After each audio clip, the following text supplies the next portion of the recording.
माझं नाव प्रताप नामदेव सुर्वे. मी राहणार इंदापूर, नेताजी नगर, 40 फुटी रोड, इंदापूर, जिल्हा पुणे. मला थोडासा चढ लागायला की चालताना दम लागायचा. पण नंतर मला असं कळलं की नाशिकमध्ये एक अशा प्रकारची नेक्टर संजीवनी हॉस्पिटल आहे की त्या ठिकाणी तुम्हाला काहीही प्रकारची चिरफाड न करता किंवा ओपन हार्ट सर्जरी न करता नैसर्गिक पद्धतीनेच हे दुरुस्ती केली जाते.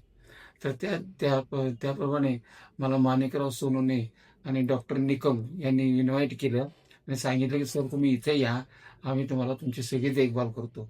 इथल्या त्यांनी रात्री 10 वाजता जरी मी आलो तरी डॉक्टर संजय पाटलांनी मला मार्गदर्शन करून तिकडच्या दोंडेगाव हॉस्पिटलला ॲडमिट केलं आणि सर्व प्रकारची सुविधा त्याला सुरुवात केली.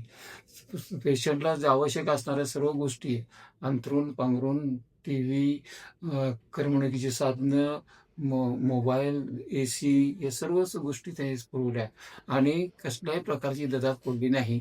जेवणाची उत्तम सोय असायची. दिनचर्या इतकी सुंदर होती. सकाळी योगा असायचा 6 वाजता, नंतर 6 नंतर 7 वाजता सगळं आपलं प्रातःविधी संपल्यानंतर 8 वाजता अनाऊन्समेंट व्हायची की तुम्ही नाश्त्याला येऊन जा. नाश्ता वगैरे झाला की त्याच्यानंतर परत आणखी 10 वाजता परत घरी यायचो आम्ही. कपडे वगैरे स्वच्छ करून सगळं ठेवून घ्यायचो. कर्मचारी इतके रेग्युलर असायचे. 10:30 म्हणजे 10:30ला रूम साफ करून झाडून जायचे.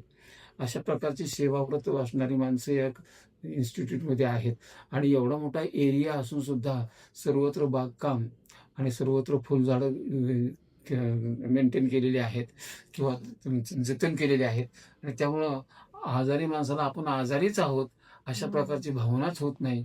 उलट आपण नवसंजीवनी मिळते आपल्याला त्या ठिकाणी. आणि अशा प्रकारे या 21व्या शतकामध्ये एवढी माणुसकी देणारी माणसं कुठेही नाही दिसणार नाहीत, पण या ठिकाणी या इन्स्टिट्यूटमध्ये मला दिसतात. आणि मला इतका आनंदाने मी 35 दिवस कसे गेले हे पण मला कळलं नाही.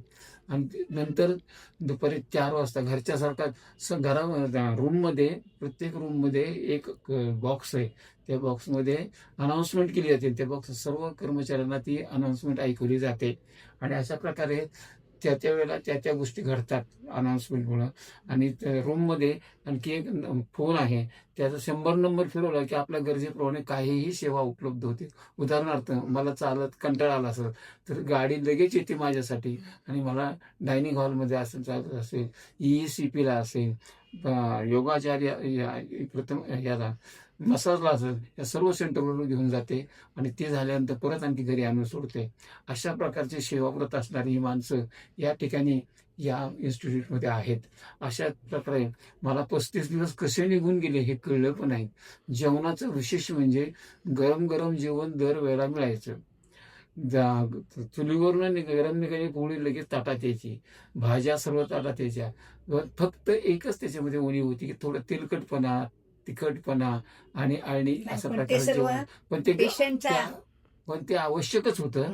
हे काही मुद्दाम केलेलं नव्हतं, आवश्यक होतं. सॅलड्स त्याच्याबरोबर असायचे. गाजर असेल, मुळा असेल, कांदा असेल, आणखी काही अशा बऱ्याच वस्तू असायच्या. आणि अशा प्रकारची देखभाल, कसल्याही प्रकारची आजारी माणसाला हॅरॅसमेंट होणार नाही याची सर्वजण देखभाल करत होते, काळजी घेत होते ते. नंतर मला ECP नावाचं एक मशीन फार आवडलं. ते मी कुठंच अजून बघितलं नव्हतं. पण ह्या ECP 8 ECP मशीन होत्या आणि त्या 8 ECP मशीनमध्ये ते कर्मचारी जे होते ते माझं कमरेपासून खाली घोट्यापर्यंत पाय आवळून बांधायचे आणि ती मशीन चालू केली की संपूर्ण शरीर घुसळून निघायचं. जसं आपण दुधापासून ताक तयार करतो त्यावेळेला त्याच्यावर लोणी येतं, तशा प्रकारचं हे सगळं घुसळलेलं शरीर आपल्या ह्याच्यामध्ये रक्तवाहिन्यामध्ये जे डिपॉझिट झालेली ॲल्युमिनियम असेल, कॅल्शियम असेल, मॅग्नेशियम असेल, पोटॅशियम असेल, हे घुसळून खाली निघतं. पण या क्रियेला 35 दिवस लागतात आणि ते सर्व लघु वाटे, टॉयलेट वाटे निघून जातात. आणि 35 दिवसानंतर तुम्हाला कसल्याही प्रकारचा रक्तवाहिनी दोष राहिलाय की नाही याचं चेकिंग केलं जातं. आणि आज मला आनंद वाटला की डॉक्टर म्हणले तुम्हाला काहीही झालेलं नाही, तुम्ही जसे होता तसेच आहात आणि चालू राहा. फक्त तुम्हाला आता वयाच्या मानाने 80 वर्षाचं वय असल्यामुळं तुम्हाला काही पथ्य पाळावं लागतील. म्हणजे पथ्य म्हणजे काय? तेलकट तुपट खायचं नाही घरी गेलं तरी, किंवा औषधं वेळच्या वेळेला घ्यायची, फिरायला वेळच्या वेळेला जायचं, योगा प्राणायाम करायचा, याच्यात कुठेही खंड पडू द्यायचा नाही. अशा प्रकारची साधारणपणे आम्हाला सूचना केल्या आणि आज 35व्या दिवशी मला ॲम्ब्युलन्समधून आणून इथे हेड ऑफिसला आणलं आणि त्यांनी मार्गदर्शन केलं. नंतर त्यांनी डाएट चार्ट दिला.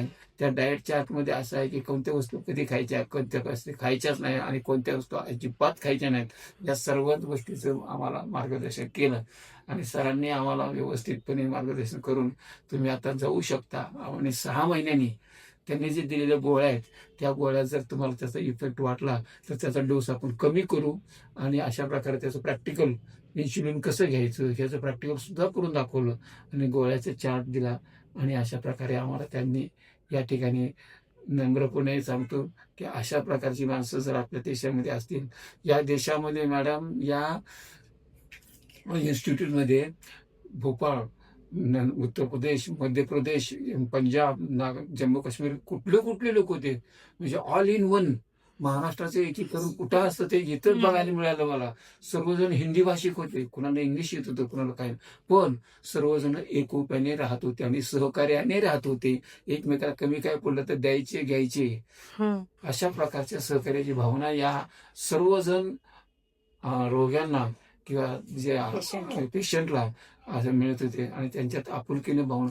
नंतर तुमच्या कलेला उत्तेजन मिळत होतं की आमच्या मॅडम तिथं भजनी मंडळ होतं, त्या भजनी मंडळामध्ये सहभागी व्हायच्या आणि 2 तास कसे निघून गेले हे कळत नव्हतं आम्हाला.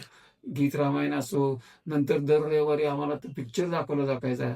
म्हणजे टाइमपास म्हणून चांगला आहे. आता आपण इतके दिवस लांब राहतोय तर तुम्हाला मला घरच्यासारखी कुठलीही उणीव वाचू दिली नाही, घरच्यासारखी सेवा मिळाली, याच्याबद्दल मी सर्वांचा आभारी आहे.